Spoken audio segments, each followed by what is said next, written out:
Hola, bienvenidos al podcast de los mandatos formales. Welcome, I'm Señora Stanias. We will be talking about formal usted and ustedes commands. This is vodcast 3.2. Metas de aprendizaje. In this vodcast, students will learn how to form the formal commands in Spanish, the commands for the usted and ustedes.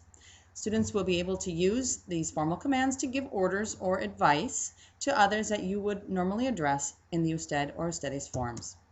Students will also learn how to place object pronouns with these formal commands. Be sure as you're going through this vodcast that you are taking notes in your handout and writing down any questions that you have.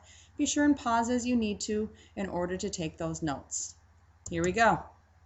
The usted and ustedes commands are formed by dropping the final O of the yo form in the present tense. Then, if it's an AR verb, we will add either A or N. And if it's an ER or IR verb, we'll add either a or on. So what does that really look like?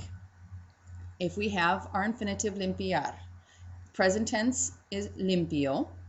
I will take off the O and add either limpie or limpien if it's an usted or ustedes.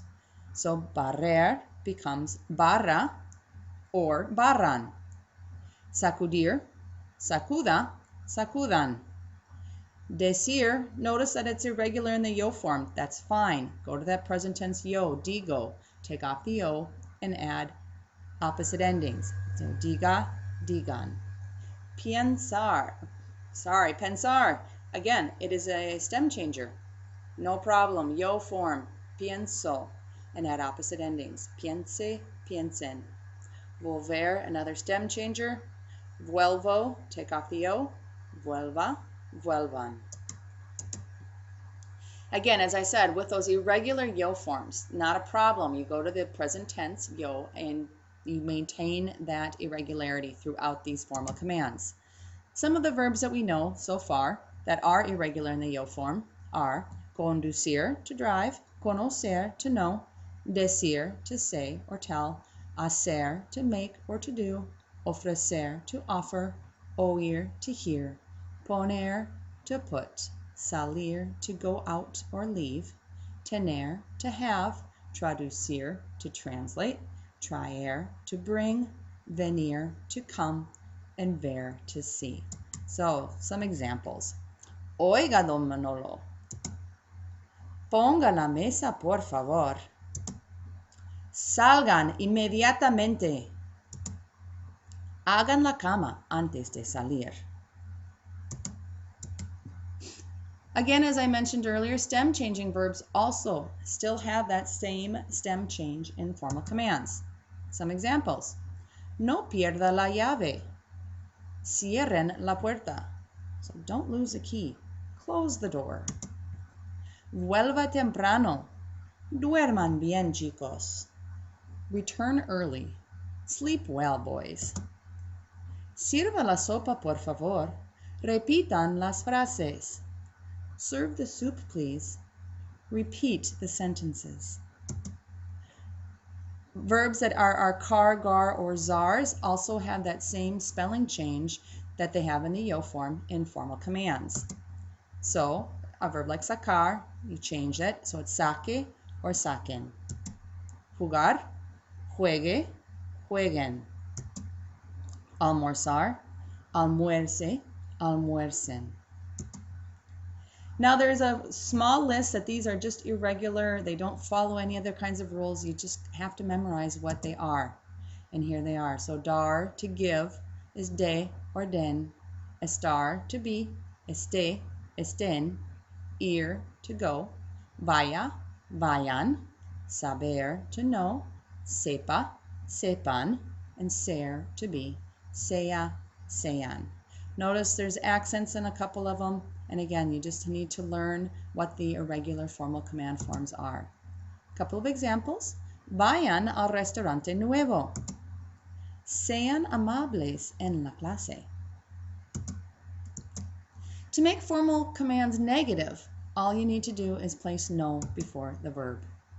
No ponga las maletas en la cama. No ensucien los sillones. In affirmative commands, the reflexive indirect and or direct object pronouns are always attached to the end of the verb. Some examples. Siéntense, por favor. Sit down, please. Acuéstense ahora. Go to bed now. Sígame, Laura. Follow me, Laura. Pónganlas en el suelo, por favor. Put them on the floor, please. Notice also that there are accent marks that are being placed on all of these commands. So when a pronoun is attached to an affirmative command that has 2 or more syllables, an accent mark is added to maintain that original stress, as you saw in all those 4 examples above, as well as a couple more. So limpie, limpielo, clean it. Diga, dígamelo, tell it to me. Lean, léanlo, read it. However, in negative commands, those same pronouns, the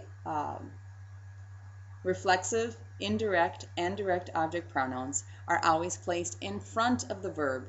However, they are follow no, they're after no. So no se preocupe, no me lo dé, no nos las traigan, no los ensucien. Finally, there's another opportunity to use usted or ustedes actually in your command. Usually you're not going to. However, if you choose to put usted or ustedes in the command form, it becomes more formal. So the instances that you will use it, then you will have the usted or ustedes follow the command form. Again, this is really when you want to add a more formality to your request. Muéstrele usted la foto a su amigo. Tomen ustedes esta mesa. That ends this vodcast. Please again make sure you've completed the notes in your packet. If you have any questions, please be sure and list them in the Google form that you will find after this vodcast. Gracias y hasta mañana.